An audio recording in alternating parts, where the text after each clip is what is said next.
Before we actually get into like some of the heavy, not heavy, but more just kind of news, I guess you could say it, but into the heavy topics, let's just quickly talk about how I don't get tired of saying this because it is crazy every single week.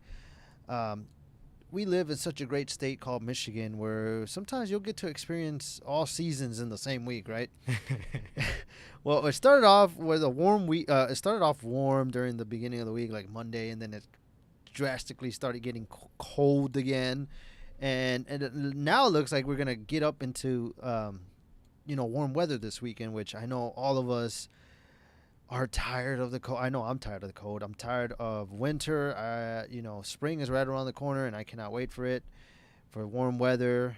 Spending time outside, and just getting to chill outside because I really miss just being outside, even though I tend to be outside all the time because of my job. But it's just not the same, especially when you're out there in the freezing cold. So shout out to everyone who works outside and you're working in these cold temperatures. But get ready for a warm weekend. I don't know whose carne asada I'm going to be hitting up this weekend because it's supposed to get up to those type of temperatures where it's supposed to be really decent. So tomorrow it's going to reach up to 55 degrees. And then Sunday, check this out, 61 for a high on Sunday. So it's going to be good before it starts to drop again. The beginning of the week, it's going to drop back down to like the high 30s, mid 30s, and stuff like that. So there is a chance of snow for Monday, which I'm not excited about. I'm hoping that, snow can pack its bag and get out of here because nobody likes it. I know I don't like it. But yeah, so let's just take a quick, I'm going to take a quick look here at 38 degrees for Monday, and it's supposed to be a mix of rain and snow, which I'm not excited. But then it starts to get up to the 40s again throughout the rest of the week, and then the weekend is going to get another cold again. But last time, the 5th and 6th of March, for a record high on the 5th, it was back in 2004. It was a 68 high. And the low was in 1890. We weren't even born yet, but it was 16 degrees at that time. Wow. Yeah, 16. And then March 6th in 2009 reached a high of 67, and the lowest was 17 in 1920. So the highest minimum was 49 degrees, and then the lowest was 0 degrees back in 2015. So thank God we're not going to be in that type of low weather, but we're supposed to get nice warm weather, and I'm looking forward to it because it's been, I wouldn't say it's been a brutal winter, but it's been one of those winters where It's been a cold one. It's been a really cold one. So just last month it was in the teens and up in the 20s, like that was the highest. So it's gonna feel amazing to be in the low 60s on Sunday. So another thing that's been climbing up is the gas prices. Gas prices are hitting an all-time high. Gas prices in Metro Detroit just continue to climb. According to AAA, the average price of gas in the area is $3.54. Last week, the average was $3.40. The statewide average, according to AAA, has jumped to $3.55, an 18-cent increase from last week. The all-time record for gas prices in Michigan is $4.26 a gallon, which was set in May of 2011. And as you can recall, that was when like the recession, was coming back up and stuff. So 2011 was the highest, 426.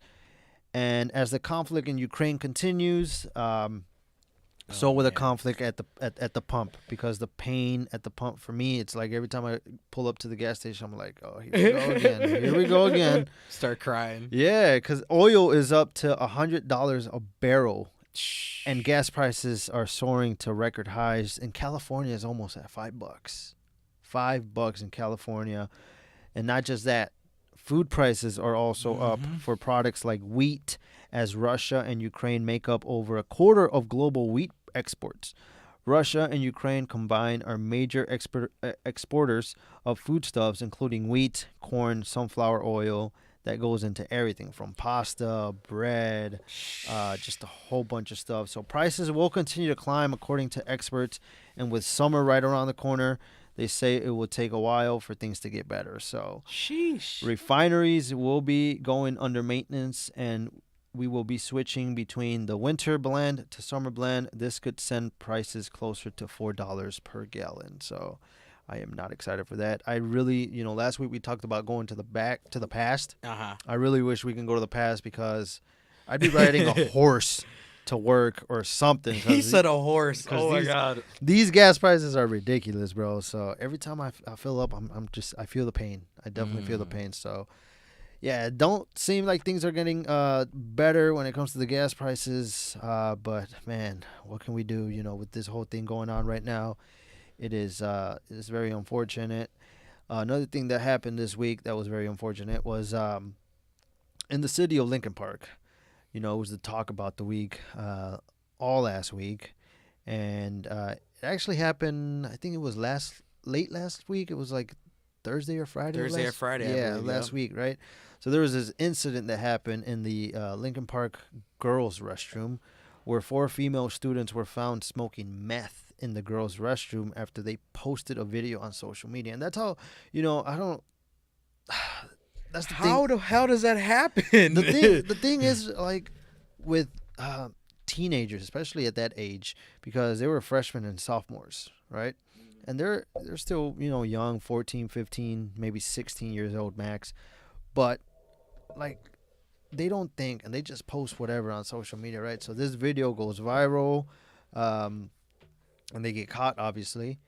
And I'm thinking in the back of my mind, like, why? Not in a million years would I have ever thought of doing that type of drug as a teenager. In the bathroom. In the bathroom of a school. Like, ugh. That is crazy. So that's why this is called That Is Crazy, man. That's crazy because it was crazy just seeing all the videos and the pictures and everything on Facebook. It was just, I was thinking like, it's crazy and heartbreaking at the same time. We're like, oh my God. These, female students, they have a whole like future, like a whole life ahead of them, right? And they're stuck in the restroom smoking, meth, and they're posting it on social media thinking they're cool. And there is an update that all 4 of those female students have been expelled. So they will no longer be going to that school. And, when you think about it, it's like, I go to school and I, to hang out with my friends, maybe, but above all else, like, it's a place where I am sent so I can, better my education, be a student. So it's very unfortunate what happened, especially at that age, like just teenagers, just kids still, Yeah. and they get caught with that kind of stuff. And it's just, it's heartbreaking. It really is. And it's very, very unfortunate. But to end it for my part on, man, that's crazy. Another thing that happened, former UFC heavyweight champion Cain Velasquez was charged with attempted murder. Former UFC heavyweight champion was formally charged Wednesday with attempted premeditated murder and multiple gun assault charges in relation to a shooting Monday night in San Jose, California. According to a Santa Clara County District Attorney's Office news release, Velasquez, who is only 39 years of age, is accused of targeting Harry Eugene Golrate, who is charged with allegedly molesting one of Velasquez's young relatives. Velasquez faces 10 counts that could carry more than 20 years of jail time if he is convicted, per a court document. According to the district attorney's office, Velasquez was following Golrate's truck in his own vehicle during an 11-mile high-speed chase throughout San Jose, rammed the truck, and then fired a .40 caliber handgun multiple times into the truck, which carried Golrate and 2 other relatives. Golrate's 63-year-old stepfather, Paul Bender, was struck once in his arm and torso, but is expected to survive, court documents said. The sad tragedy is that Mr. Velasquez chose to take the law into his own hands, endangering the public and everyone in the truck. Santa Clara County DA Jeff Rosen said in a statement, "This act of violence also causes more pain and suffering to his family." Velasquez was found and arrested afterward during a traffic stop. According to court documents, he is charged with attempted murder, shooting at an occupied motor vehicle or aircraft, 3 counts of assault with a firearm, 3 counts of assault with a deadly weapon, willfully discharging a firearm from a vehicle, and carrying a loaded firearm with intent to commit a felony. Velasquez's scheduled arraignment Wednesday was continued until Monday morning, where there will also be bail hearing. He is being held without bail at the Santa Clara County Main Jail North. According to court documents, Golrate, who was not injured in the incident, is accused of a lewd or lascivious act upon a child under age 14. Golrate, 43 years of age, was released from custody February 25th without bail against the DA's orders. According to the statement from the DA's office, he was ordered to stay in home detention, remain 100 yards away from any child under 14, and wear an electronic monitoring bracelet, which is, the ankle bracelet, which he was allegedly on his way to obtaining when Velasquez gave chase. So the child, who was under 10, told an officer from the Santa Clara County Sheriff's Office on February 24th that Golrate took him into the bathroom of a daycare center and touched the child's genitals, per a court document obtained by ESPN. So there's just a lot going on there. Honestly, I do not say that I am on Velasquez's side, because but then at the same time, it's like any person would have reacted that way. Any person who, when it, especially when it's family, bro. I feel like, what he did obviously was not right. Taking the law into his own hands. Right. There's a right way to solve things like that. But when you're hot-headed like that, you just don't think, and you're just like, I got to do it myself. Right. And, you just get so caught up with emotions. You're like, I have to do something about this. So, honestly, I'm not, like, taking Velasquez's side for what he did.